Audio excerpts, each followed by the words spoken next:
Hello, আসসালামু আলাইকুম viewers. কেমন আছেন সবাই? আশা করি ভালো আছেন। তো আজকে চলে আসলাম মানিকখালী স্টেশনে। তো মানিকখালী স্টেশনের পাশে একটি নতুন বাড়ি তৈরি হয়েছে, যেটা কিনা বিদেশি বাড়ি নামে পরিচিত।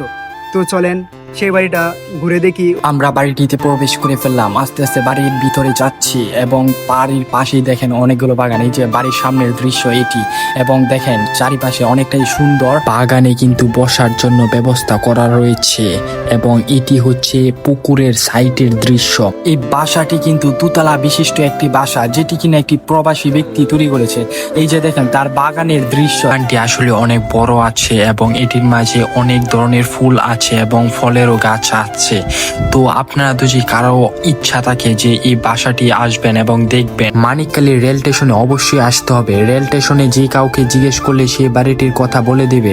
এই বাড়িটি কিন্তু রেল লাইনের পাশে অবস্থিত। আপনারা চাইলে এই বাড়িটিতে আসতে পারবেন এবং এটি দেখতে পারবেন। এই ফুল গাছও পুকুর পাড়ে সাইটে অবস্থিত এবং দেখেন পুকুর পাড়ে সাইটের কত সুন্দর ভিউ এবং কত সুন্দর। বিদেশি বাসাটির সাথেই কিন্তু এই পুকুরটি রয়েছে। পুকুরটি আসলে অনেক সুন্দর এবং এখানে বসার জন্য একটি ব্যবস্থাও করা রাখা হয়েছে।